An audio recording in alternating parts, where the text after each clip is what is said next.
Hello friends, welcome back to my YouTube channel. आप सबको पता है जीएसटी रजिस्ट्रेशन को इजी करने के लिए डिपार्टमेंट ने एक इंस्ट्रक्शन इशू किया है। जो इंस्ट्रक्शन है आपका 03/2025 जीएसटी 17 अप्रैल को ये रिलीज हुआ है। इसको हम लोग समराइज फॉर्म में समझते हैं और एक एक पैरा को अच्छे से समझेंगे। इसका मेन ऑब्जेक्टिव वगैरह क्या है, everything. Okay. Instruction for processing application of GST registration, इसका मेन ऑब्जेक्टिव यही है। ये जो सब इशू हुआ है इंस्ट्रक्शन, टू इंश्योर, जो इंश्योर करना जेन्युइन जो भी रजिस्ट्रेशन है, जेन्युइन जो टैक्स पेयर्स हैं, ओके, उनको हैसल फ्री रजिस्ट्रेशन मिले।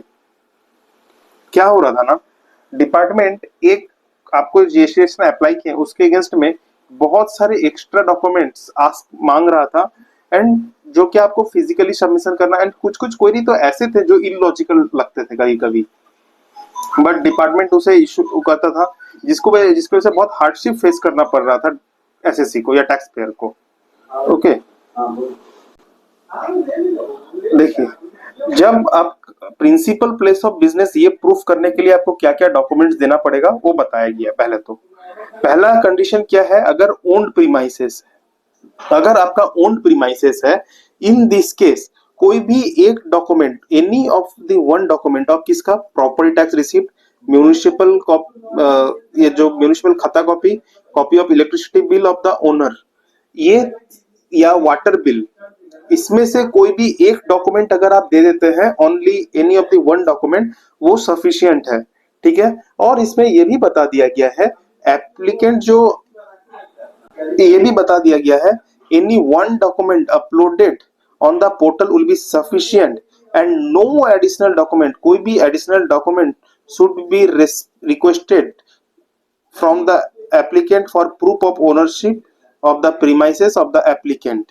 मतलब एक कोई भी एक डॉक्यूमेंट आप अगर अपलोड कर देते हैं from the above this three, वो सफिशिएंट है प्रूफ करने के लिए, या वाटर बिल जो भी सफिशिएंट है प्रूफ करने के लिए कि ये अगर आपका ओन्ड प्रीमाइसेस है। ठीक है। इसके अलावा कोई एडिशनल डॉक्यूमेंट मांग नहीं सकता है जो भी प्रॉपर ऑफिसर होंगे। Now come to the when the premises is rented, अगर प्रीमाइसेस अगर रेंटेड है, ये किसके बारे में बात कर रहा है, owned, owned premises. Okay, any, एक second, just 1 second guys,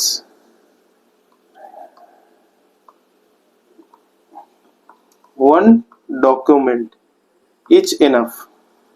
okay, now come to the, अगर आपका प्रीमाइसेस रेंटेड है, अगर आपका प्रीमाइसेस रेंटेड है और जो आपका मतलब रेंट एग्रीमेंट है is valid, any of the document,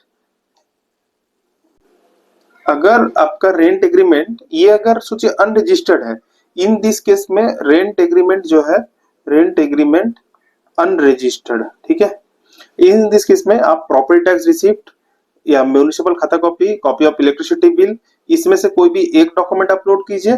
plus आपको क्या करना पड़ेगा, जो लेसर है, लेसर का पैन, आधार या फोटो में से कोई भी of the lessor from the inside of the property, इसमें से कोई भी डॉक्यूमेंट, लेसर का आईडी, वन ऑफ द, मतलब ये तो प्रूफ हो गया ओनरशिप के लिए, प्रॉपर्टी इलेक्ट्रिसिटी प्रूफ हो गया ओनरशिप के लिए, और प्लस आपको क्या करना, लेसर का जो आईडी है ये अपलोड करना पड़ेगा। ठीक है। अगर आपका रेंट एग्रीमेंट रजिस्टर्ड है, रेंट एग्रीमेंट आपका रजिस्टर्ड है, इन दिस केस में आपको, और अगर आपका रेंट एग्रीमेंट अगर रजिस्टर्ड है, उसमें आपको लेसर का आईडी देने का जरूरत नहीं पड़ेगा।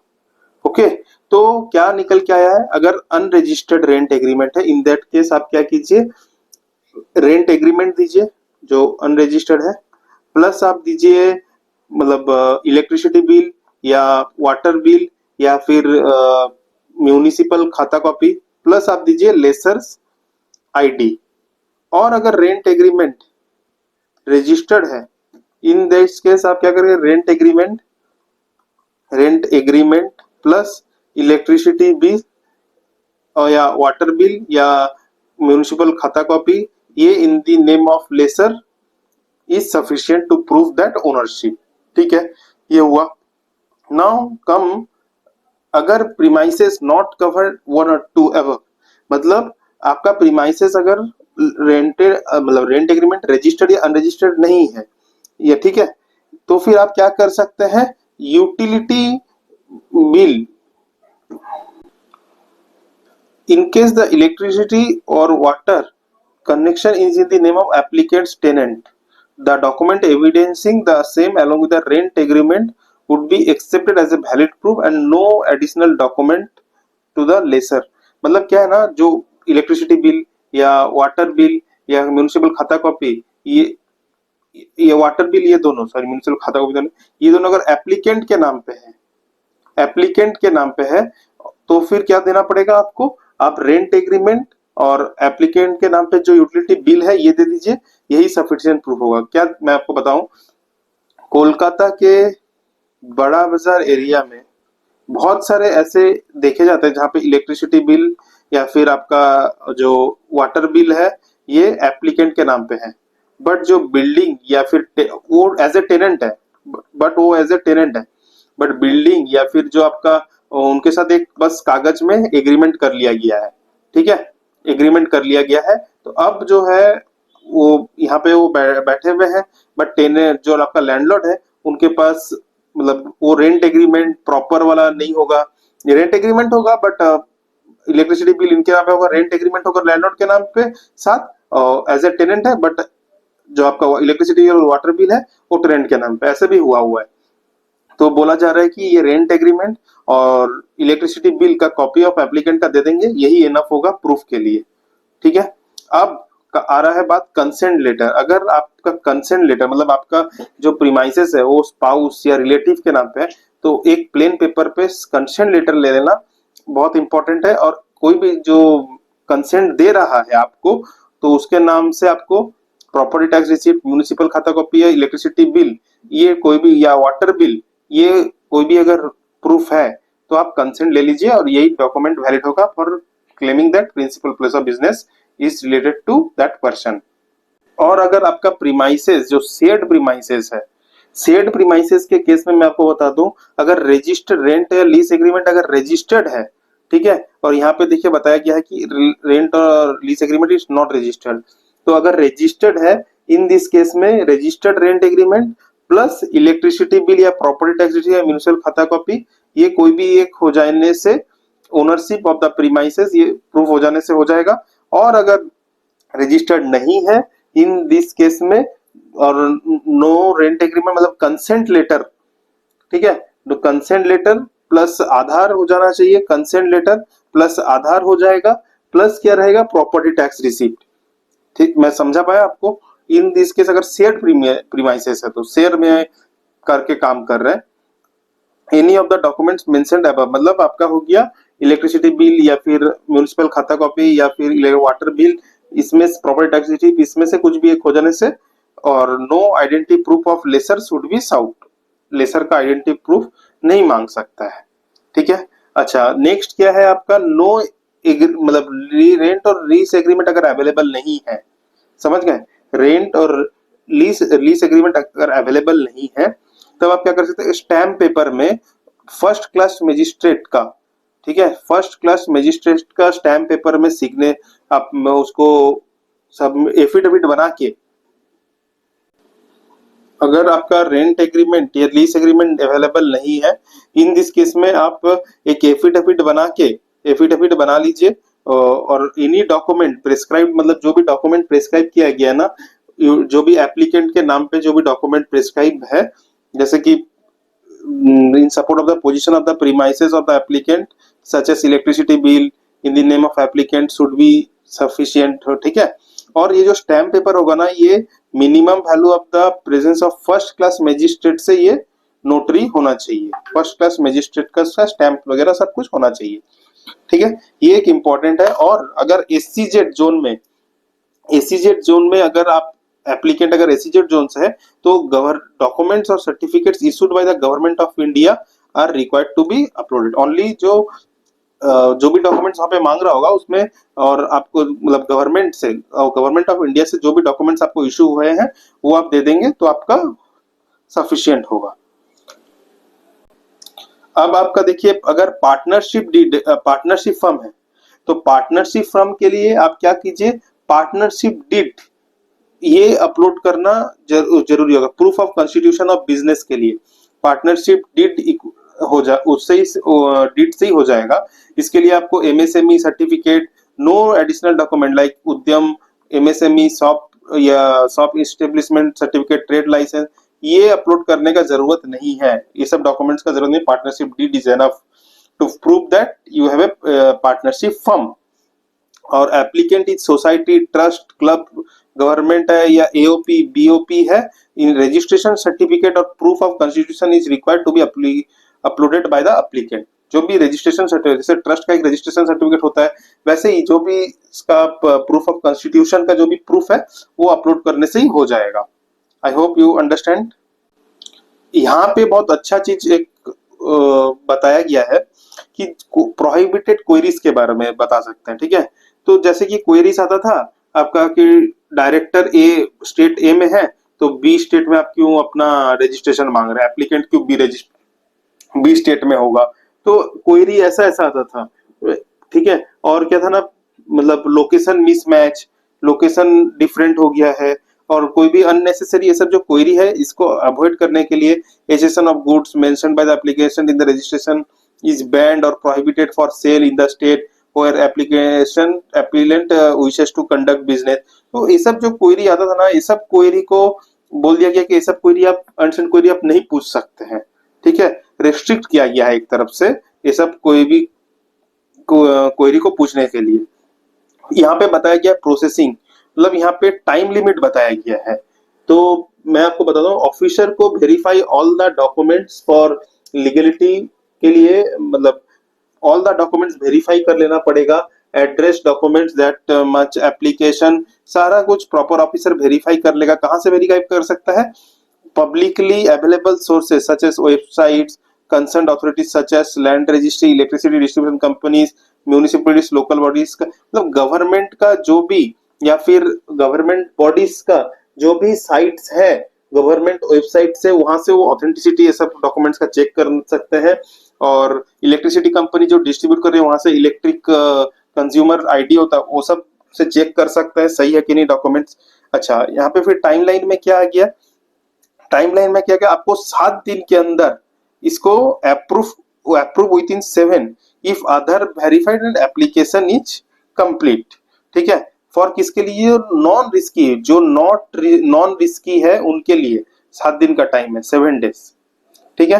अच्छा, वेयर एप्लीकेशन इज मतलब fall under the following conditions, उनके लिए 30 डेज का टाइम है। मतलब टाइम जो भी एप्लीकेंट जो रिस्की है, ठीक है, जो रिस्की है, आधार नॉट मतलब आधार ऑथेंटिकेशन नहीं हुआ है जिनका, अच्छा उनका आधार ऑथेंटिकेशन नहीं है, और फ्लैग्ड एज रिस्की, जो भी टैक्स पेयर या एप्लीकेंट अगर रिस्की है उनके लिए टाइम है, ऑफिसर के पास टाइम है 30 डेज का, ठीक है। I hope you understand. And physical verification, officer में डिमिट अगर उनको लगा तो फिजिकल वेरिफिकेशन भी कर सकते हैं प्लेस ऑफ बिजनेस का, and with the approval of the not below the rank of assistant commissioner, but उनको असिस्टेंट कमिश्नर का अप्रूवल लगेगा इसके लिए, फिजिकल वेरिफिकेशन के लिए, ठीक है। फिर क्या है,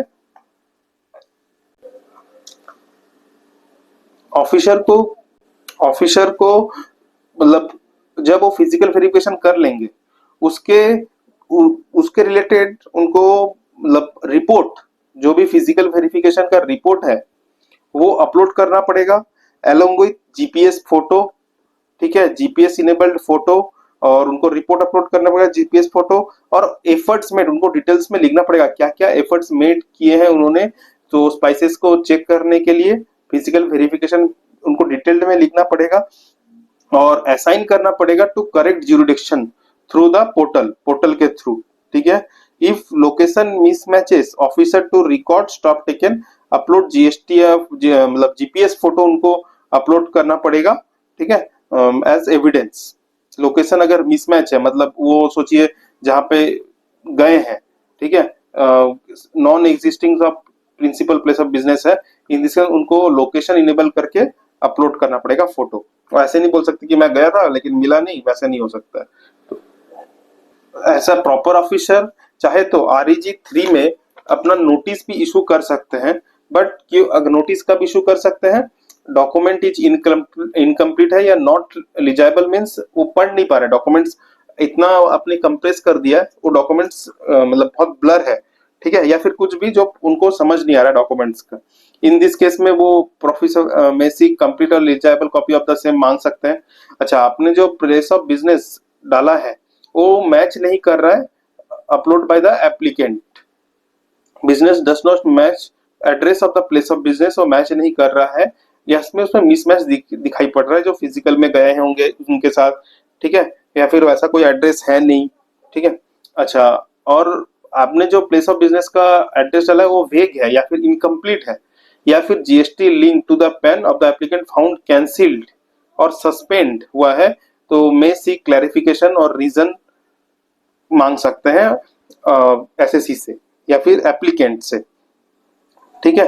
तो REG 03 इशू करने का टाइमलाइन फॉर आपका जो 7 डेज का है फॉर नॉन रिस्की के लिए, और 30 डेज का है फॉर रिस्की, ठीक है। रिस्की जो रहेंगे फ्लैग हो रहेगा उनके लिए, उनको फिर REG 05 इशू करके वो इस चीज को विद इन 7 डेज के अंदर आपको REG 04 में आपको पहले रिप्लाई देना है 7 डेज के अंदर SSC को या एप्लीकेंट को, फिर REG 05 में उस पूरा उनको बताना पड़ेगा कि क्यों वो नौ मतलब जो भी इनका रिप्लाई सेटिस्फाइड नहीं हुआ है, उनको ये चीज बताना पड़ेगा, ठीक है।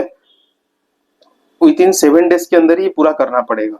और जो भी सीनियर ऑफिसर्स हैं उनके लिए भी रिस्पॉन्सिबिलिटी बढ़ा दिया गया है, जो भी सीनियर ऑफिसर्स हैं, तो क्या है ना, चीफ कमिश्नर मॉनिटर करेंगे इस चीज को, पूरा मॉनिटर करेंगे, रिव्यू क्वेरीज करेंगे, तो और प्रिवेंट करेंगे कोई भी डीम्ड अप्रूवल को, वो इसके लिए कोई भी ट्रेड नोटिस बा ये सब अपने निकाल सकते हैं अपने जोन के लिए, ठीक है।